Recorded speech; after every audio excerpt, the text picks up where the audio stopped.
Hey, hello everyone. Welcome. I do see quite a few people jumped on. We'll give everyone another minute just to make sure we don't have any stragglers. But welcome to those of you who have been here before. I recognize a lot of the names, but for those of you who have not, we are the Marine Environmental Education Center. We are located out on Hollywood Beach, Florida, and unfortunately we are closed currently. It is a pretty small facility and it makes it difficult for us to safely open. But if you follow us on Seek the MEEC on any of our platforms, we are updating constantly about our plans. Since we can't be open right now, we still want to engage the community. We want to provide some really cool resources for everyone to learn about different marine science topics and environmental science topics. So we started this webinar series. Right now, we are offering webinars every Tuesday and Thursday at 3 p.m. We are currently working on our November schedule, so keep an eye out there. Again, check us out at Seek the MEEC. We are doing our program today and everyone's welcome to jump on, but we will keep everyone muted.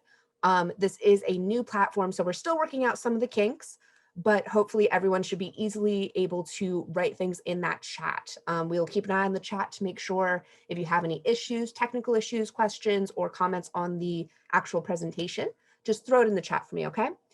Otherwise, today we are lucky enough to be speaking to Erin.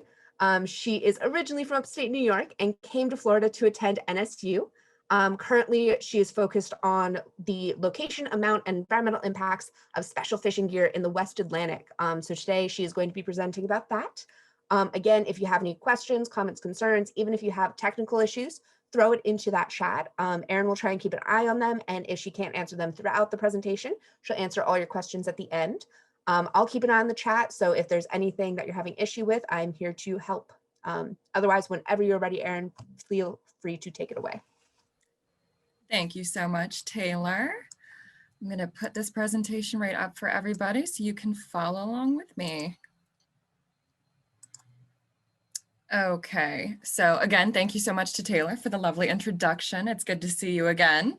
And thank you so much to the MEEC for having me today. As Taylor said, I'm going to be talking to you today a little bit about my research at Nova Southeastern University, and we're going to be talking a little bit about marine debris. So as Taylor had said, I am a grad student at Nova, and I am a member of the Fisheries and Avian Ecology Lab, and I'm studying officially the distribution, composition, and environmental impacts of drifting fish aggregating devices in the Northern Atlantic and Greater Caribbean region. And with that, I am the founder and the project coordinator of the Caribbean FAD Tracking Project, which sounds a lot more impressive than it is. So to give a little background here, I figured we should start and kind of go over the basics and talk a little bit about what is marine debris. So it is currently defined as any persistent solid material that's manufactured, processed, and indirectly or directly, intentionally or unintentionally disposed of or abandoned into the marine environment. So that essentially just means anything in the environment, or in this case, the marine environment, that's not supposed to be there. And it's currently estimated that about 14 billion pounds of trash are entering the ocean every single year. And I know I have a hard time conceptualizing what 15 billion pounds might look like. So I thought I would break that down just a little bit here for you. And it's actually about the equivalent of 3.5 million cars entering the ocean annually. And to break that down a little bit further, that's about the weight of 9,600 cars entering the ocean every single day. And while we know just about 9,600 pounds of trash, or excuse me, 9,600 cars are entering the ocean daily, why is that a problem?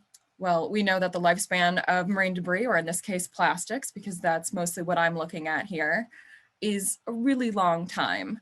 So really common household objects like water bottles, plastic bags, and toothbrush live in the ocean for decades, and in some cases, centuries. So that means every single toothbrush that you've ever used, unless it was bamboo, exists somewhere on Earth today. And while we know all that's entering the ocean, where is it coming from? So the majority of marine debris is coming from land. About 80% is coming from sewage or from trash barges, sometimes intentionally dumped by certain cities that I won't name. as well as plastics, metal, and human objects that are commonly used like diapers. We also see a lot of marine debris coming from boat traffic. So we see oil and gasoline, as well as just common everyday trash coming from boats. We're also seeing a lot of tourism contributing to marine debris. And I know Taylor could probably speak on behalf of seeing a lot of pollution on the beaches coming from tourists, whether it's after a big concert or just, an everyday outing on Fort Lauderdale Beach or on Hollywood Beach. And my primary focus is actually on fishing activity. So there are a lot more abandoned boats and fishing gear than you would think in the ocean. And that can occur both inshore or in open waters. And where does it go? We know where it's coming from, but where does it go? The majority actually does end up on the ocean floor, and marine debris has been found in every part of the ocean, including the deepest part of the ocean, over 36,000 feet deep. In the Marianas Trench, there's about 4 billion plastic fibers per square kilometer in the ocean, and that's all coming from human sources. We also get a lot of marine debris accumulating in surface waters, and that's what most people see when they're walking the beaches or out on their boats or even in their waterways in the canals on the side of the road. On average, there's about 22 million to 220 million, or about a quarter of all the trash that enters the ocean, floating in currents or accumulating in convergences. And a good example of that some people have heard of is the Great Pacific Garbage Patch, for example, which is just a massive conglomeration of trash just sitting in the middle of the Pacific Ocean. And of course, a lot of trash and marine debris does end up on beaches and shores around our lovely South Florida and elsewhere, of course. But I've partaken in the International Coastal Cleanup 2 years in a row, and that's a really big endeavor globally, actually. And last year alone, they cleaned up almost 21 million pounds of trash in one day. So that just gives you a good sense. That's almost touching the amount of trash that could be accumulating in surface waters that's ending up on our beaches. And just to give you a little idea, that's a little bit over 5,000 cars worth of trash that we've picked up on beaches just in 1 year alone, in one day alone. So some of the examples of some crazy things that we can see in the ocean, not just, your normal wrappers and everything, but there are shopping carts and cars and trains and boats and your everyday wrappers and bags and straws, of course. But we're also seeing things like mountains of tires that were put in the ocean in the hope of maybe giving corals or other marine life a place to grow. And while divers can have fun with that, it's not nearly as entertaining to marine life. And of course, there's other great shots that are available for scuba divers, like this bicycle that was found. But as I said before, my focus is on what we call abandoned, lost, or otherwise discarded fishing gear. In particular, a certain type of fishing gear that I'm gonna delve a little bit into here. So I study FADs, which aren't exactly what a lot of people would think is a FAD. These are actually really long-lived, both in use, like in daily use, and they've been around for a very long time.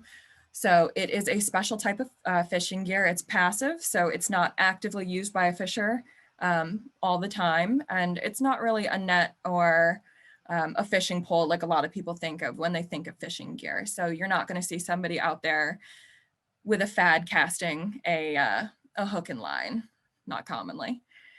They are typically used, in my case, commercially or industrially, so not often by individuals, although some recreational FAD use does occur, particularly kind of in nearshore areas. But these ones that I'm studying are used by really big commercial fishing boats, where they're hauling in hundreds and thousands of pounds of fish, particularly tuna, at any given time. And there's a really big pros and cons list here with FADs. Fishermen tend to love them, and while they definitely serve the purpose that they are supposed to, scientists and environmentalists don't necessarily love what they are doing to our marine environment. So as I said, the word FAD does stand for Fish Aggregating Device, and they do just that. They aggregate fish, or they group them together to make fishing a bit easier. But they are composed, they look a lot different from example to example, but in general, they're made of 3 different parts. So you have a floating object, which some people call a raft or a platform or a float. We also have an underwater attractor, which other people call a curtain, and we have a GPS satellite-linked beacon buoy, which allows fishers to track them. And you can see all those parts labeled there on the drifting FAD on the left. There also are anchored FADs, which are, just as the name suggests, anchored. And those are typically the types of FADs that we see near shore. So how do they work? We've got a little video here. This was done by Pew Charitable Trusts, and they're typically used by a special type of boat called purse seine vessels. And we're going to see a model of a purse seine vessel deploying a FAD, which would be that float and satellite beacon, and that curtain dropping below. And that's what attracts the fish. So you can see here, they've got tuna, marlin, sea turtles, mahi, and sharks all swimming towards the FAD. And that purse seine vessel drops a net in a big circle. And once it's made that full circle that you can see there, they tighten the bottom just like a drawstring bag that I know a lot of us have. And then they lift up the whole FAD and all the fish inside. So those FADs, as I did say, are called drifting FADs, and that's because they are deployed from the back of the boat and they're allowed to just drift with the currents and with the wind. And fish are actually attracted to the shelter and to the shade that the float and that curtain provide. Because if you think about it, there's not a lot of shelter in the open ocean, and that little bit of refuge that, you know, a couple 100 feet of netting or shade cloth can provide is really beneficial to a lot of small fish. And then some larger fish like to come in and prey on those smaller fish. And that's what we're looking at typically is purse seine vessels are targeting tuna in the Atlantic Ocean. I did mention that GPS buoy. So fishers do use that to help locate the FAD because it does drift, and you want to be able to use that. So you need to be able to find that FAD. And a lot of the time, these FADs also have something called an echo sounder that's built into the buoy. And that actually works a lot like a bat does when a bat's trying to find prey. So it sends out a pulse of sound, and the amount of time that it takes for that burst of sound to travel back to the buoy lets the buoy know how far away the fish are and how many fish there are. So essentially, it allows fishermen to remotely determine how many fish are under that FAD. And essentially, is it worth visiting that FAD? Because sometimes they deploy a lot of FADs, upwards of the hundreds. Each vessel in the Atlantic Ocean is actually allowed to deploy 350 FADs at any given time, which is a lot. And there's a lot of vessels in the Atlantic Ocean, so that adds up to a lot of FADs. So they can't fish all of them at one time, and the use of an echo sounder makes that a lot easier and a lot more efficient.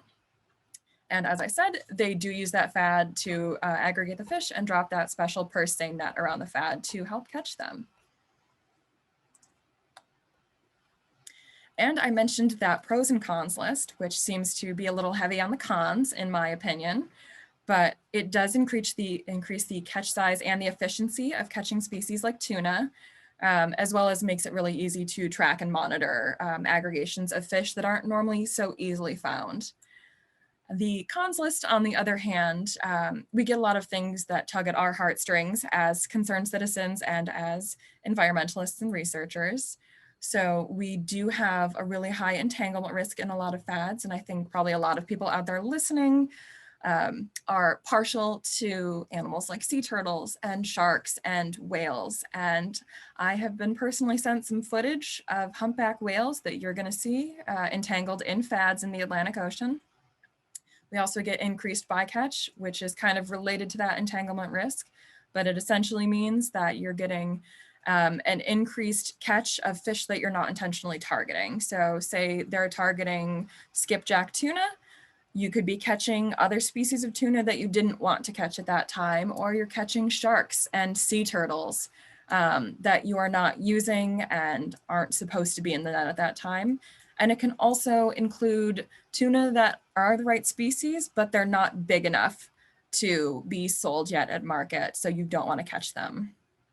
These FADs also introduce a lot of macro and microplastics, so you're going to see some examples of that as well a little bit later on.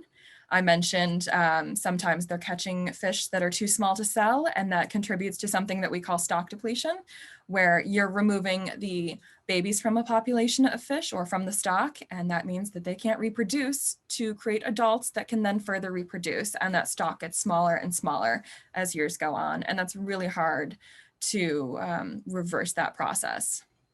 We also see a lot of damage to habitats, whether that's offshore or coastal or beach environments that are getting damaged, as well as really fragile coral reefs that I'm sure you guys have heard about previously at other presentations here at MEEC. And we're also seeing a big navigation hazard by FADs because it's a lot of ropes and nettings, and it's a lot of material that's hard to see in the open ocean, because I think how hard it is to see a swimmer. It's roughly someone the same size as a FAD out in the water, and it's very hard to see. And they typically sort of blend in to make it harder for other fishermen to steal their FAD, which does occur. Here are some examples of the entanglements that we do see. We have several images there of humpback whales entangled in FADs. Those are two separate humpback whales that are entangled and been reported to me. We have a sperm whale on the right-hand side. We have pinnipeds or seals in the upper right. We've got some coral, and we also have two turtles that have been reported entangled to us. And I do have reports of 3 unfortunately deceased green sea turtles that have been entangled in FADs that have been reported to me at the Caribbean FAD Tracking Project. So speaking of the FAD Tracking Project, my research in particular is looking at the distribution of FADs. So we're looking at where do they end up. We are currently branching out actually into Hawaii. So we're going to start getting some reports in that area. So it'll be cool to see how the Atlantic compares to the Pacific. We're also looking at the composition, or what those FADs are made of, and whether that material is biodegradable or it's synthetic, like those plastic bags and water bottles that you're going to see lasting a lot longer than something that breaks down naturally over time. We're also studying the type of FAD, which we're going to kind of go into a little bit after this, so you can get a better sense of what I'm actually looking at on the beaches. But we do get a lot of lone buoys or lone rafts where they've been left out subject to weathering for a really long time, and that rope that connects them breaks. But we also do get full FADs where they're all still attached to each other. And we are also more recently looking at compliance with the rules that are set in place to regulate FAD use in the Atlantic Ocean.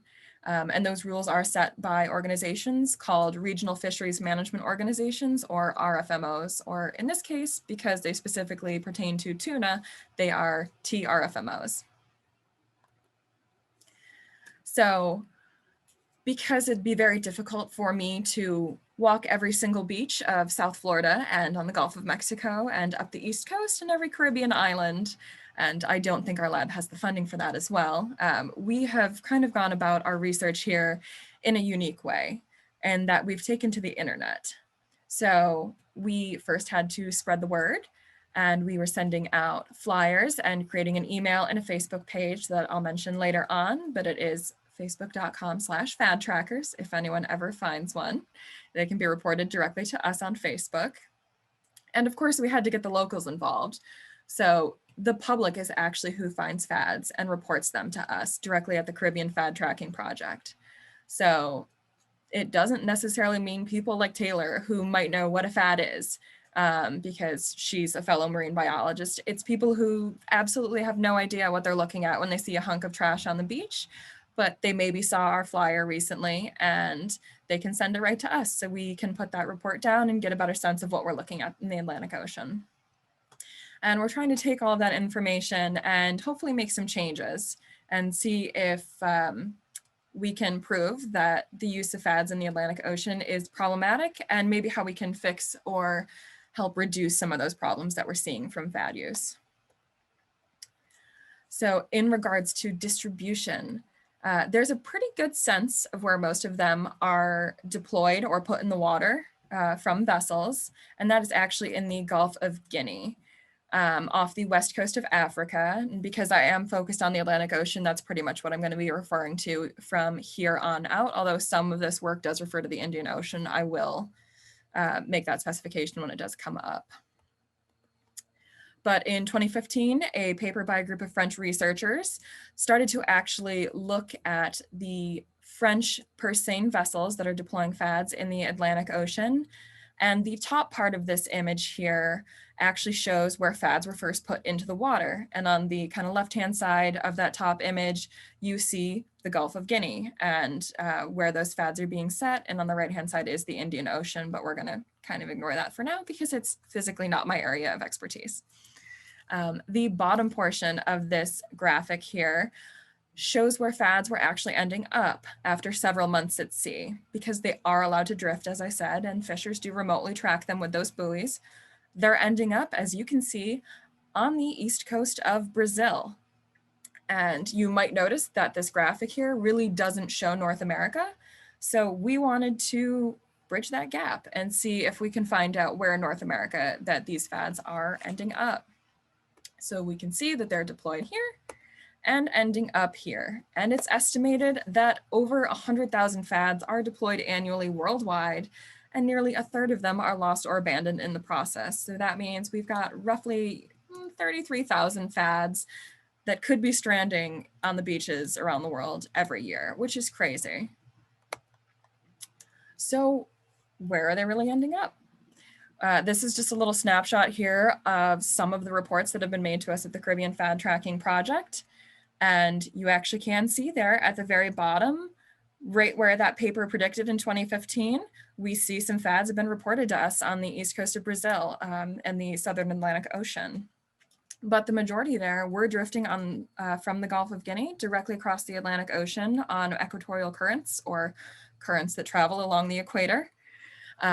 And ending up in the Caribbean. It's almost a straight line from the Gulf of Guinea along that major dense path that you see up to Florida and to the Gulf Coast of Texas. Actually is a very big hotspot for FADs.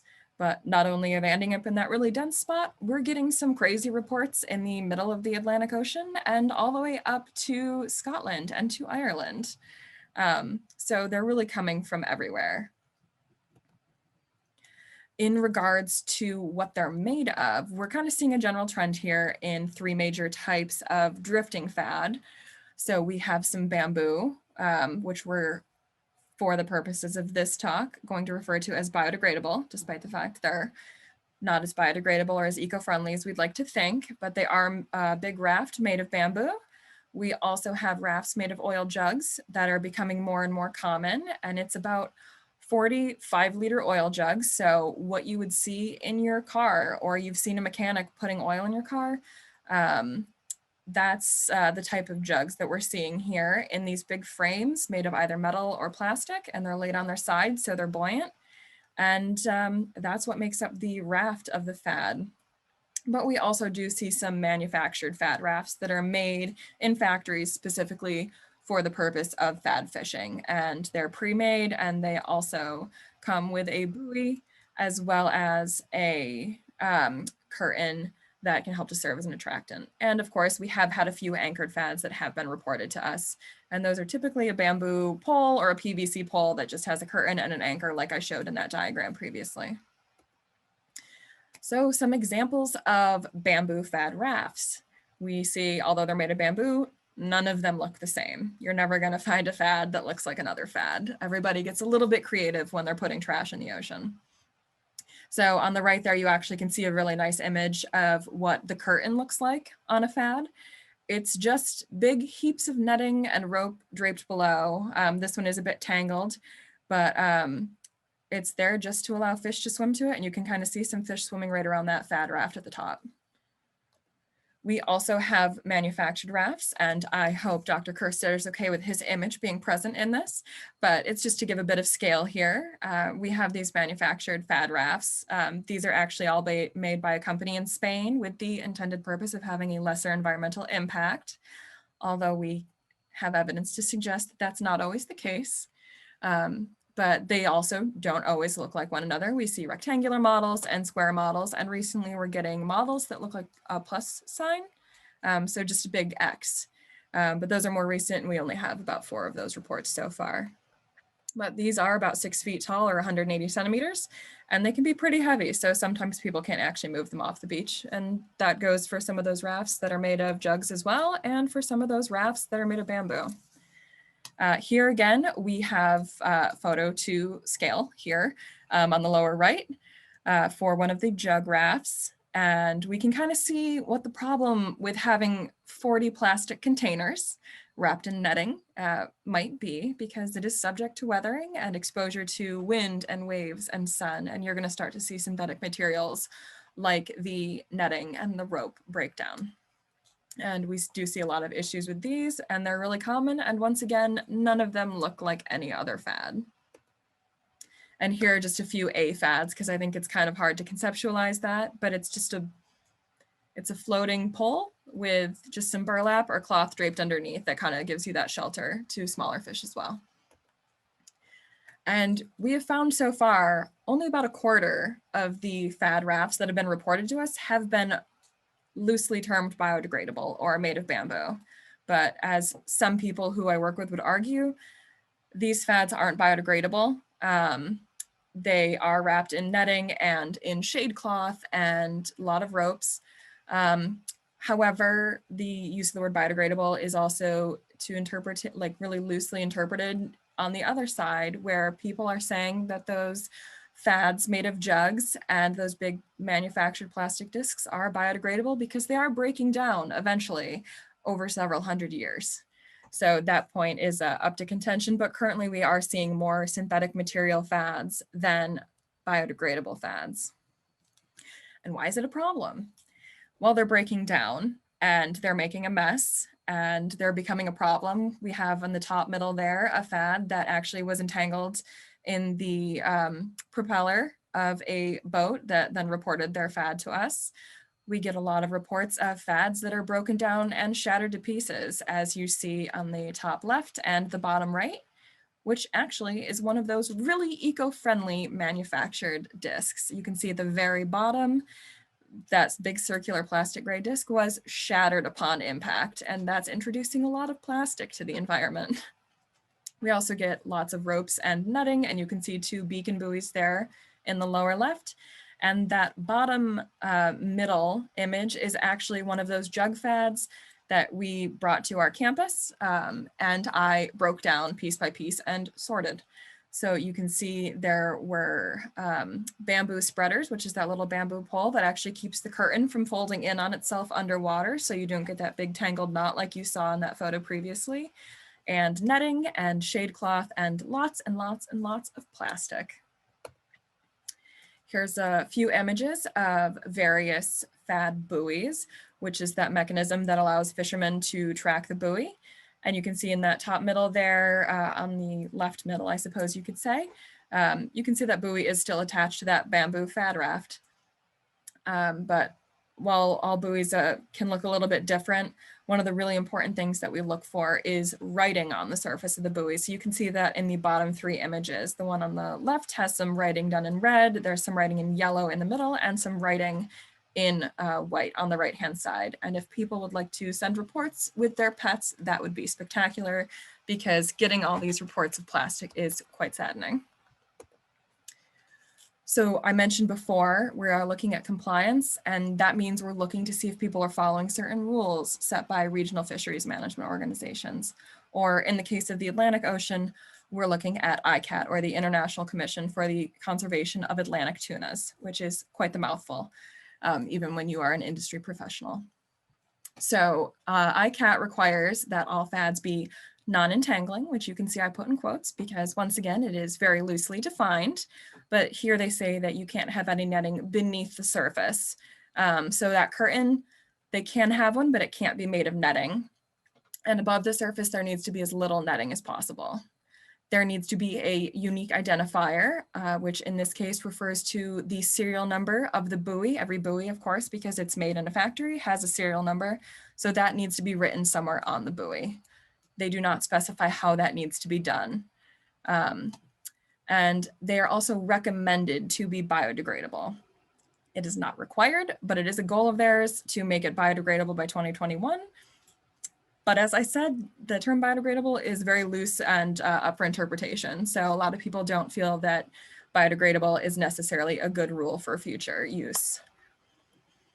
And we found that essentially half of all of the reports that have been made to us are not compliant, which is not surprising. So over half of the FADs out there very likely aren't following the rules. If you take our general numbers and our findings here and you expand it to that, say, 100,000 FADs that are deployed annually, you have 50,000 that are, not following the rules. And then a third of that 100,000 are being lost on beaches. So a large fraction of those are going to have more netting than they should, or they can't be tracked back to the person who put them in the water like they should be.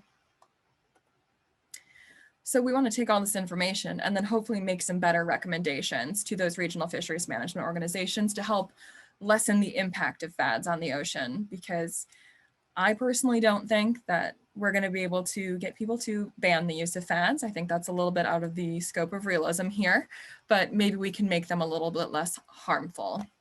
So like I said, maybe when it requires that the serial number be written on the buoy, maybe we specify how that's done so it lasts a lot longer and can be tracked back to the person that put it in the water to begin with. So I've talked a lot about what I do, but what can you as a concerned citizen do?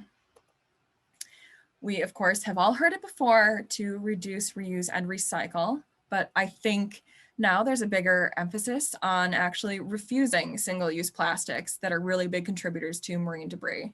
So saying no to single-use disposable items like the straws that are banned in Broward County, as well as plastic utensils and bags in grocery stores, things like that. And instead you can make some easy replacements or substitutions. I know I always have a reusable water bottle on me, and my grocery bags are all reusable cool bags from Trader Joe's or Publix. We also can reuse a lot of cool things. So I know I've seen people take broken objects and make them into something that's super useful. So I've seen people take broken crates and make some really cool shelves to put all their books. And of course, recycling. However, it's not as easy as a lot of people think, just putting things in their recycling bin. You unfortunately should be reading the instructions on your city trash and recycling bins because it differs place to place, and it's going to tell you the numbers that you can and can't recycle in your location. And this is super important. And it's important because staying informed is crucial, because while a lot of the people out there listening right now are really young, you and your classmates and your friends are all future scientists and politicians and teachers and lawmakers. And even if you're not actively involved in all of that, you're still a citizen that's still using the environment and the marine environment, and being aware of all of that and how marine debris is super harmful to the environment is really important to help you make informed decisions about helping to shape the future of the planet. Because a lot of people talk about how the Earth is just a really big blue marble with a little bit of green, and that roughly 71% of the Earth's surface is covered in water. But what they don't talk about is 50 to 80% of all of the oxygen produced on Earth is produced in the oceans. And when we have unhealthy oceans, we have very unhealthy humans.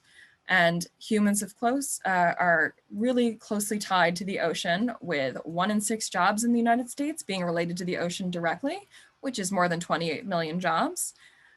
Coastal tourism in the United States generates 85% of all tourism alone, because when people are going away on vacation, they want to go to the beach. They're going to Fort Lauderdale and Miami, and they're going to Hawaii and California and Cape Cod.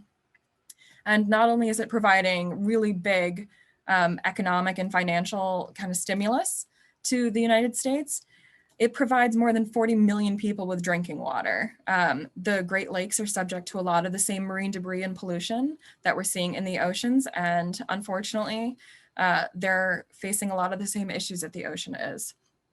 We also have harmful algal blooms, or HABs, which are, one could say, directly produced by humans, if not aided along by humans. And they essentially occur when what we could call just a fertilizer, but typically something rich in nitrogen enters the ocean because there's a limited amount of nitrogen there. And with that increased amount of fertilizer, quite literally, you're going to get things that wouldn't normally be able to grow really easily. And that includes things like harmful algal blooms, which are just as they sound, and they can seriously impact human health. And I know when I first moved down here to Fort Lauderdale a couple of years ago, there was such a bad algal bloom off the coast of Dania Beach and Hollywood Beach. Our lungs burned going to campus, and we had several professors that canceled classes because you couldn't breathe. And that was all because of harmful algal blooms off the coast. And I know we're in unprecedented times right now, and I face some challenges with my research because of COVID, and the marine environment is facing a lot of weird challenges because of COVID-19. So we are seeing here that there are a lot of rubber gloves and face masks that are being used once and then thrown out or just disposed of in not a proper way. And a lot of people don't know they're not recyclable unless it's through this company called TerraCycle. They have zero waste boxes, which are few and far between. And they can be disposed of in there, or they need to be the straps need to be cut off masks, and they need to be thrown away in garbage cans with liners. And the same goes for paper towels and disinfecting wipes, which are essentially single use and then are just thrown away. And hand soaps and sanitizers, those bottles are recyclable, but like I said before, the recycling sign at the bottom, you need to look at that because certain plastics aren't recyclable in certain locations, and that's all going to change locally. But there's some changes that you can make and some substitutions, like I said before. So we can use some alternatives to single-use PPE, like hand washing. Actually, a lot of research has come out that suggests that frequent hand washing is typically more effective than wearing gloves, because I know I saw people in grocery stores who were wearing gloves and eating samples and then touching the cart with their gloves and then touching food on the shelves with their gloves.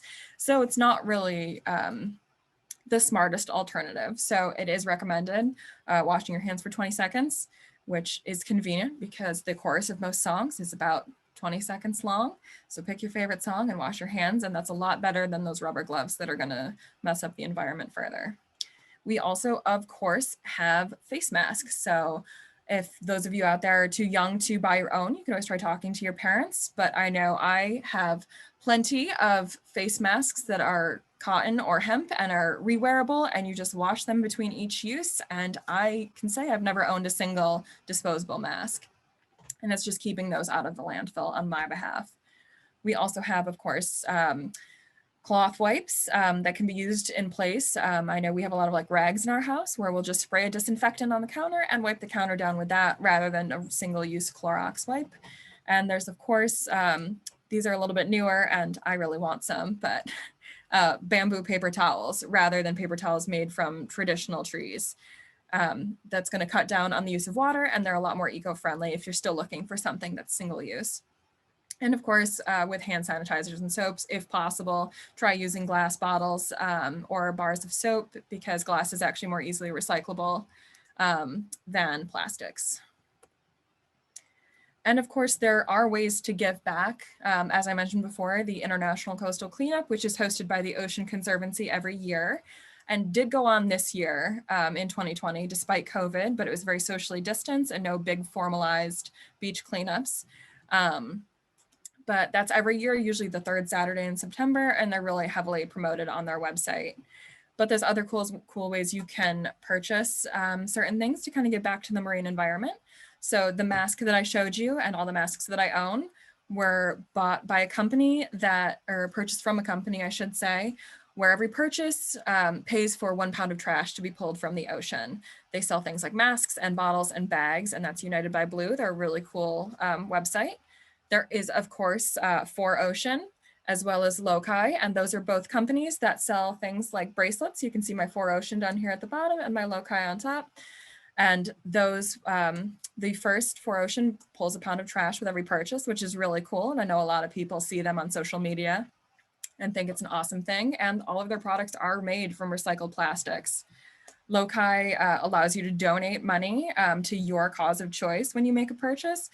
And there's a really cool company, which I had never heard of until I was doing some research for this, called Buoys, where they pull ghost nets, another type of abandoned, lost, or otherwise discarded fishing gear that people are a little more familiar with. And they take those ghost nets that they've hauled in, break them down, and make their products that they sell on their website with the recycled plastic from ghost nets, which is pretty cool if you ask me. Because of course, we do want to make a difference here. We have made a difference, and unfortunately, it's been pretty negative so far, as you can see. But everybody here, I think, is pretty concerned with making a positive difference. I know I like to pick up trash when I see it, and I'm picking up single-use PPE wherever I see it. And it's kind of all up to us here in attendance to make a difference and not make this our mark on the world. Of course, we have several sources here. The Caribbean FAD tracking project was a really big one and allowed all of this to happen.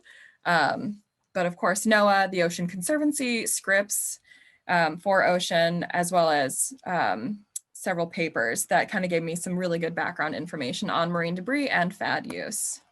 And once again, thank you so much to Taylor for being such a lovely host, and to the MEEC for having me today, and to everybody that has attended. It's nice to see some really familiar names in the crowd. And I Brilliant. think I think we have some questions. I think people do have some questions, because I know I still have questions. Let's see here. All right. For the FADs that made it up to the UK, were you able to confirm their origin, or is it FAD use exclusively from the areas you cited? So I would have to actually look specifically at my data set to be able to tell you if those FAD buoys were properly marked. But most of the time, it's really hard to be able to tell specifically where a FAD was deployed, because it's hard to tell what vessel deployed that FAD unless they've specifically written their name on, which most vessels choose not to do because they like to be secretive, because if they do abandon a FAD, then they're not held responsible for the FAD. And as we said, a third of all FADs are estimated to be abandoned worldwide. So I could say comfortably, it's more than likely they were deployed somewhere in the equatorial Atlantic, likely in the Gulf of Guinea. But I can't say that with absolute certainty, just because I don't have that data sheet in front of me. We also have a question here. How efficient is Broward County at recycling?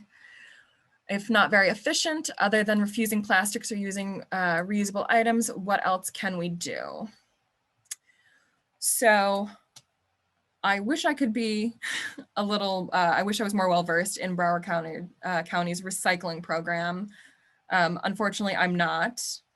However, in regards to the use of reusable items or refusing plastics,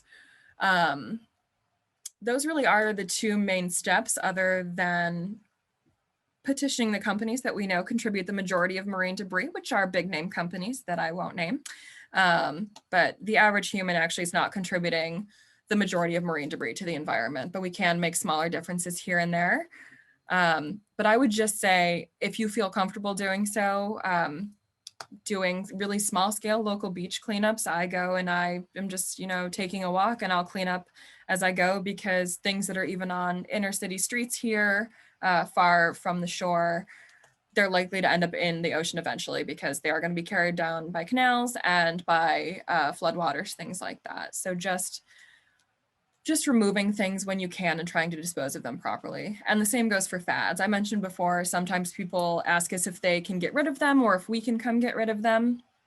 Most of the time, I can't travel to the Bahamas or to Bermuda to dispose of a FAD as much as I'd like to. So we do try to contact local authorities when possible, which would just be local law enforcement to dispose of them, because there's not really a FAD cleanup initiative on every beach in the Caribbean region.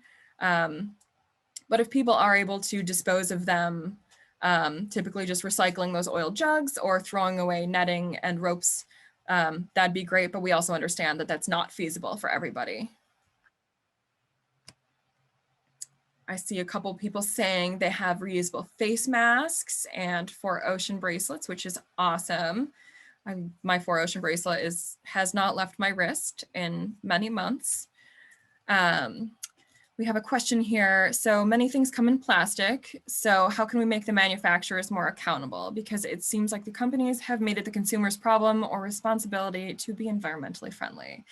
And I am in total agreement that, like I just said, unfortunately, it's a lot of big corporations that are most responsible for the majority of marine debris that we see. The average human does not have that large of a carbon or a plastic footprint. But that being said, we are responsible first and foremost for our own footprint. But I know a lot of people are starting to make things like petitions online to get a lot of signatures to see if companies can change some of their ways, whether it's in production or whether it's in the materials that they're using in their products, or maybe making alternatives and switching out normal like transportation vehicles.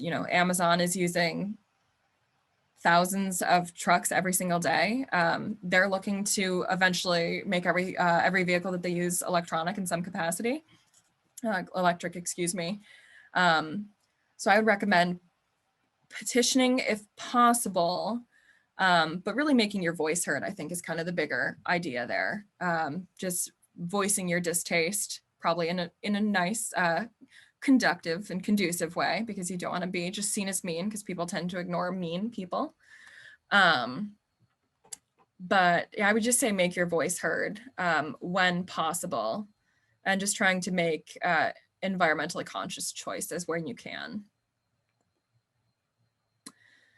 We have a comment here about mask straps being an entanglement issue, but you're right, there are a lot of photos of birds and marine life being entangled in straps, which is pretty crazy to see. And we have one last comment here from Taylor regarding a socially distanced beach cleanup for service hours. That's awesome. So look at their social media at Seek the MEEC. That's awesome. Do we have a rough date for that, Taylor? It is still in tentative production. We're trying to make it more of a you sign up and then do it yourself and send us photos situation. Awesome. But it is definitely going to be in the month of November. So keep an eye on all of our social medias and sign up for our newsletter. I think we have a sign up sheet on our Facebook page, so you can keep up to date when we send that out. Okay, perfect. Thank you. How do we increase stakeholder investment in these issues? That's a tough one here. We have to hold people accountable, and that's, I know, what we're attempting to do here at the Caribbean FAD Tracking Project. Like I said, we're looking at compliance, and we're essentially trying to prove that people aren't following the rules. And a lot of us, I think, are of the mindset that people, especially bigger companies or bigger fishing companies, might need public shaming to behave better. Because it seems like we do see a lot of public shaming, but to the general public, like, you should be wearing a reusable mask instead of single use. But nobody's really holding stakeholders or other companies or CPCs really accountable in this case. So once again, making your voice heard, helping to contribute to smaller projects like this, because I know I'm not the only person or the only organization attempting to do so. Yes, public shaming on the internet does seem to work these days. But once again, trying to do it in a really informed way and to not be just nagging someone, trying to like make counterpoints to something like, if we do this, then these are some results that we could see, or other people have seen these results when they make these changes. I think is a really healthy way to go about it, and what we're trying to do with the Caribbean FAD Tracking Project. Thank you. C. Todd has asked some wonderful, challenging questions. Very cool. We'll hang out for another minute. If anyone thinks of any more questions, throw it in the chat. Otherwise, this was recorded. We have a brief editing period, and getting it actually uploaded onto YouTube is always a struggle, but we will upload it there if you missed the beginning. And Erin, if you don't mind sending us any sort of links or your social media handles that you want us to put with the video, I'd be happy to attach those so everyone can check it out later at their own time. Awesome. Yeah, I'm more than happy to do so because we're all public reporting efforts in citizen science. We need the citizens and the public to be aware of us. So we appreciate anybody who has made reports to us, and we appreciate all those that are going to come in the future. And thank you again to everybody who attended and to Taylor and the MEEC. Absolutely. Thank you so much, Erin, for an awesome presentation. Thank you all for coming. This upcoming Tuesday, we have, I believe it's Kiki Mattis. She is giving us an awesome presentation on, oof, I'm losing my mind. Oh yes, she is the Operations and Volunteer Coordinator at Pelican Harbor Seabird Station. So we're going to talk a little bit about her experiences, a little bit about those shorebirds. It is, again, another topic we don't get to talk about as much at our MEEC facility. We are very turtley focused, so it's always so exciting when we have people like Erin and Kiki coming in, giving us different perspectives. So if you have a chance, join us then. Otherwise, thank you for coming today, and thank you so much, Erin. This was awesome. Not a problem. It was my pleasure. Bye, guys. Have a good one. Stay safe out there.